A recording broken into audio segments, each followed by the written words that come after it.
আসসালামু আলাইকুম। প্রাথমিক বৃত্তি পরীক্ষা 2025 আরো একটি সাজেশন ক্লাসে আপনাদের স্বাগতম। আজকে আমি আলোচনা করব বিষয়ের অধ্যায় 5 এবং 6 এর সংক্ষিপ্ত প্রশ্ন উত্তর এই সাজেশনটি নিয়ে। আমরা প্রথমে দেখে নেব অধ্যায় 5 গুণিতক ও গুণনীয়কের অধ্যায়টি। প্রথম প্রশ্নটি হলো যৌগিক সংখ্যা কাকে বলে? উত্তরটি হচ্ছে এরকম যে একের চেয়ে বড় যেসব সংখ্যার এক ও ওই সংখ্যাটি ছাড়া অন্তত একটি গুণনীয়ক সেই সংখ্যাগুলোকে যৌগিক সংখ্যা বলে। 2 নম্বরটি হচ্ছে গসাগু এর পূর্ণরূপ কি? গসাগু এর পূর্ণরূপ হচ্ছে গরিষ্ঠ সাধারণ গুণনীয়ক। লসাগু এর পূর্ণরূপ কি? লসাগু এর পূর্ণরূপ হচ্ছে লঘিষ্ঠ সাধারণ গুণিতক। 4 নম্বরটি হলো লসাগু কাকে বলে?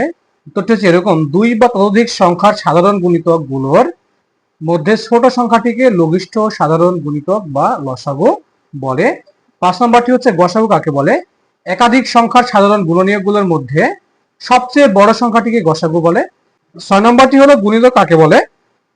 একটি সংখ্যা কোন সংখ্যা দ্বারা বিভাজ্য হলে প্রথমটিকে অন্যটির গুণিতক বলে।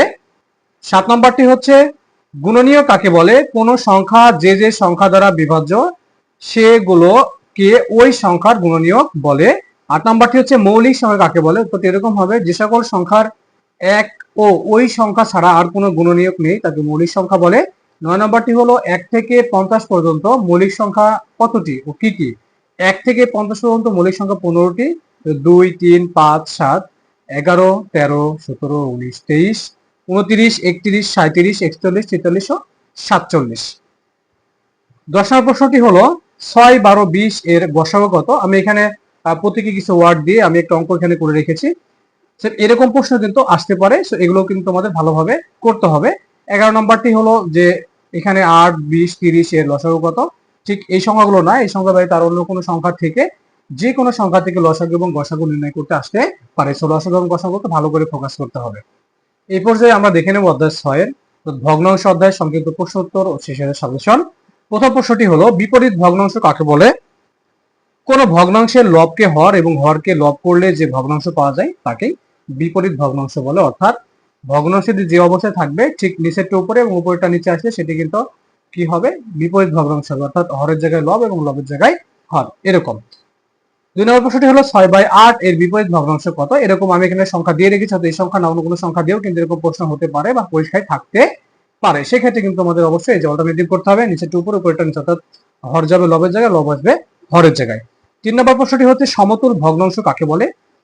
উত্তরটি এরকম, দুই বা ততোধিক ভগ্নাংশের মান সমান হলে তাদেরকে সমতুল ভগ্নাংশ হলো। সমহার বিশিষ্ট ভগ্নাংশ কাকে বলে? উত্তরটি হচ্ছে এরকম, যে সকল ভগ্নাংশের হর একই তাকে সমহার বিশিষ্ট ভগ্নাংশ বলে।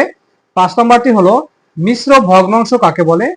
যে সকল ভগ্নাংশের পূর্ণ সংখ্যার সাথে প্রকৃত ভগ্নাংশ যুক্ত থাকে সেগুলোকে মিশ্র ভগ্নাংশ বলে। 6 নম্বর প্রশ্নটি হলো অপ্রকৃত ভগ্নাংশ কাকে বলে? যে ভগ্নাংশের লব হরের চেয়ে বড় তাকে অপ্রকৃত ভগ্নাংশ বলে। 7 নম্বরটি হলো প্রকৃত ভগ্নাংশ কাকে বলে? যে ভগ্নাংশের লব হরের চেয়ে ছোট তাকে প্রকৃত ভগ্নাংশ বলে। 8 নম্বরটি হচ্ছে ভগ্নাংশ কাকে বলে? এখানে দুটো দেওয়া আছে, তোমাদের যেটা অ্যাপ্রোপ্রিয়েট হবে তোমরা সেটা পড়বা। আমি এখানে অতিরিক্তটা বলছি, যে কোনো বস্তু বা পরিমাণের অংশ নির্দেশ করতে যে সংখ্যা বা শ্রেণী ব্যবহৃত হয় তাকে ভগ্নাংশ বলে। 9 নম্বরটি হচ্ছে সাধারণত মিশ্র ভগ্নাংশের পূর্ণ অংশকে কি বলা হয়? সাধারণত মিশ্র ভগ্নাংশের পূর্ণ অংশকে সমস্ত বলা হয়, তো সমস্ত হিসেবে পড়া হয়। 10 নম্বর,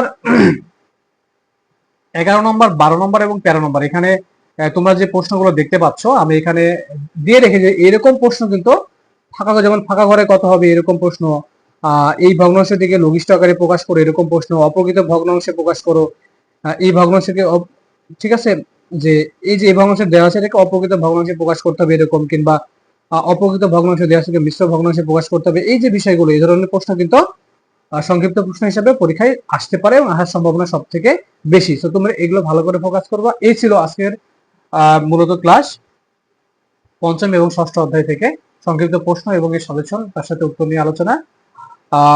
আজকের ক্লাস এই পর্যন্তই। আসসালামু আলাইকুম ওয়া রাহমাতুল্লাহি ওয়া বারাকাতুহু।